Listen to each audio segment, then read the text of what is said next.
So hello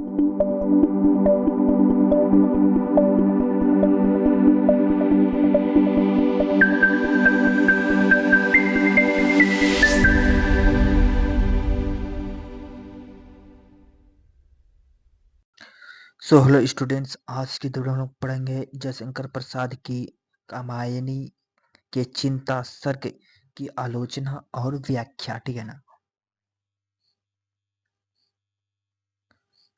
परिचय। जयशंकर प्रसाद द्वारा रचित कात्यायनी हिंदी साहित्य की एक कलजयी कृति है। यह महाकाव्य छायावादी काव्य धारा का श्रेष्ठतम उदाहरण माना जाता है। इसमें मानव मन की विविध अवस्थाओं और भावनाओं को प्रतीकात्मक ढंग से व्यक्त किया गया है। कात्यायनी मुख्य रूप से तीन प्रमुख तत्वों ज्ञान, कर्म और भावना के संघर्ष और समन्वय की कथा है।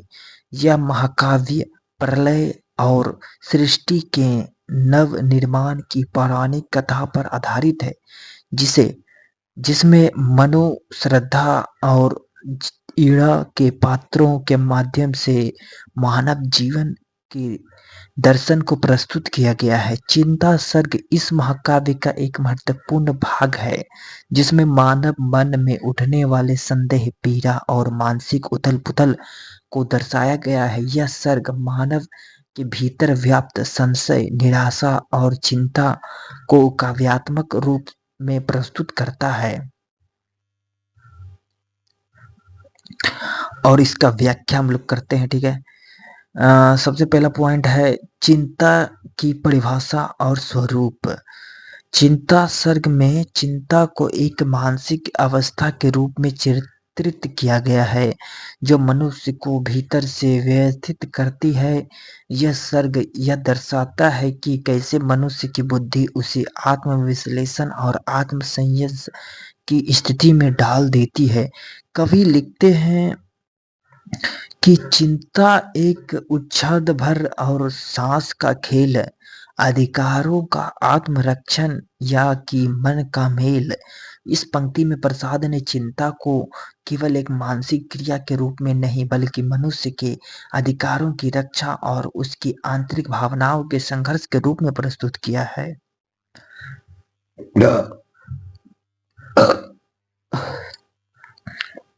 दूसरा पॉइंट है मनु की मानसिक स्थिति। इस सर्ग में मनु का चरित्र उसके मानसिक स्थिति को दर्शाता है। उन्होंने श्रद्धा को तो स्वीकार कर लिया, लेकिन अब वे ज्ञान और कर्म के बीच संतुलन बनाने में असमर्थ हो रहे हैं। उनकी बुद्धि उन्हें संदेह में डालती है और वे सोचते हैं कि क्या श्रद्धा के साथ रहकर वे अपने वास्तविक उद्देश्य को प्राप्त कर पाएंगे। कवि लिखते हैं, देख रहा था जलधि तल अनंत अथाह गंभीर, आंदोलित लहरें सहर्ष छूने को निज तीर।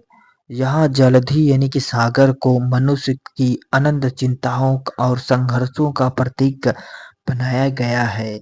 जैसे समुद्र की लहरें निरंतर चलती रहती है, वैसे ही मानव मन में विचारों की लहरें उठती रहती है। मनु भी इस विचारों से जूझ रहे हैं और अपनी स्थिति को लेकर दुविधा में है। तीसरा पॉइंट है श्रद्धा और ईड़ा का प्रतीकात्मक अर्थ। श्रद्धा प्रेम, भावना और समर्पण का प्रतीक है। यह व्यक्ति को संवेदनशील और भावुक बनाती है। ईड़ा ईड़ा बुद्धि, तर्क और ज्ञान का प्रतीक है। यह व्यक्ति को विवेकी और कर्मशील बनाती है। मनु के अंदर जो चिंता उत्पन्न होती है, वह इन्हीं दो शक्तियों के बीच के संघर्ष का परिणाम है। उन्हें समझ नहीं आ रहा कि वे केवल भावना के सहारे आगे बढ़े या ज्ञान और तर्क का मार्ग अपनाए। और इसका जो आलोचना किया गया है इस कविता का, छायावादी शैली और रहस्यवाद। कात्यायनी छायावादी काव्य का एक प्रमुख उदाहरण है, जिसमें कवि ने व्यक्ति के आंतरिक संघर्ष और भावनाओं और अनुभूतियों को महत्व दिया है। इस सर्ग में चिंता का चित्रण रहस्यवादी शैली में किया गया है, जो पाठकों को आत्मनिरीक्षण करने के लिए प्रेरित करता है। प्राकृतिक बिंबों का सुंदर प्रयोग जैसे समुद्र, लहरें, आकाश आदि के माध्यम से मानसिक भावनाओं का चित्रण किया गया है। सांस्कृतिक भाषा इसमें सांस्कृतिक भाषा जिसमें काव्य में गूढ़ता और गंभीरता बढ़ जाती है। हालांकि आधुनिक आलोचक यह मानते हैं कि अत्यधिक दार्शनिकता के कारण यह सर्ग साधारण पाठकों के लिए कठिन हो सकता है। दूसरा इसका पॉइंट है चिंता का साक्षात्मक पक्ष।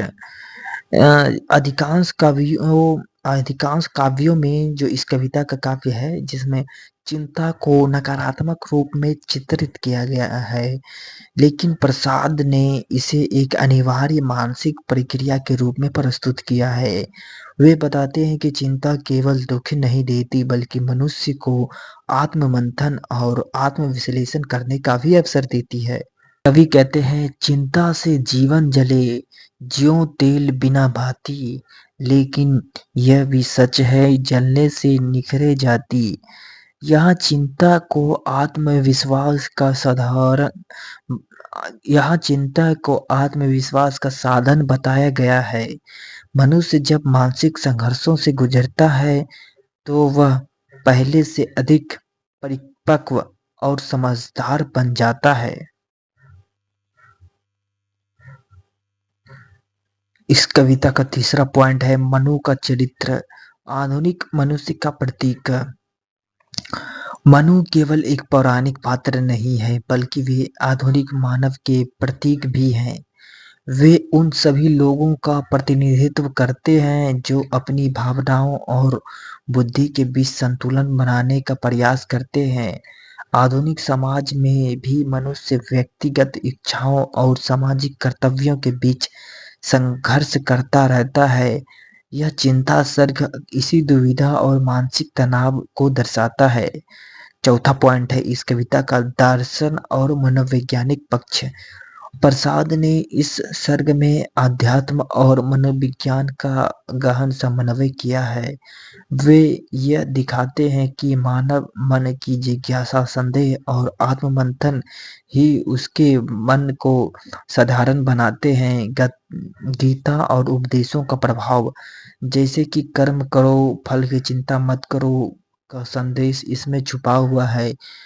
हालांकि कुछ आलोचक मानते हैं कि इस सर्ग में अत्यधिक गूढ़ और रहस्यमयी है, जिससे जो नए-नए जो पढ़ने वाले होते हैं उसको समझने में कठिनाई हो सकती है। और इस कविता का निष्कर्ष क्या निकलता है? कामयानी का चिंता सर्ग मानव मन की जटिलताओं, संघर्षों और आत्मविश्लेषण को दर्शाने वाला एक महत्वपूर्ण भाग है। इसका कुछ मुख्य बिंदु हम लोग पढ़ते हैं क्या है? चिंता केवल दुःख नहीं, आत्ममंथन का भी साधन है। मनु का संघर्ष भावना, श्रद्धा और बुद्धि के बीच संतुलन आधुनिक मनुष्य की मानसिक स्थिति का भी प्रतीक है। और अगला छायावादी शैली, गूढ़ दर्शन और प्राकृतिक के सुंदर बिंब है। जयशंकर प्रसाद ने इस सर्ग के माध्यम से यह स्पष्ट किया है कि चिंता केवल नकारात्मक नहीं होती बल्कि यह व्यक्ति को आत्मनिरीक्षण और आत्मविश्वास के मार्ग पर भी ले जा सकती है। इस प्रकार कात्यायनी का चिंता सर्ग न केवल हिंदी साहित्य का एक उत्कृष्ट उदाहरण है बल्कि यह मानव जीवन और दर्शन की गहरी समझ को भी प्रस्तुत करता है।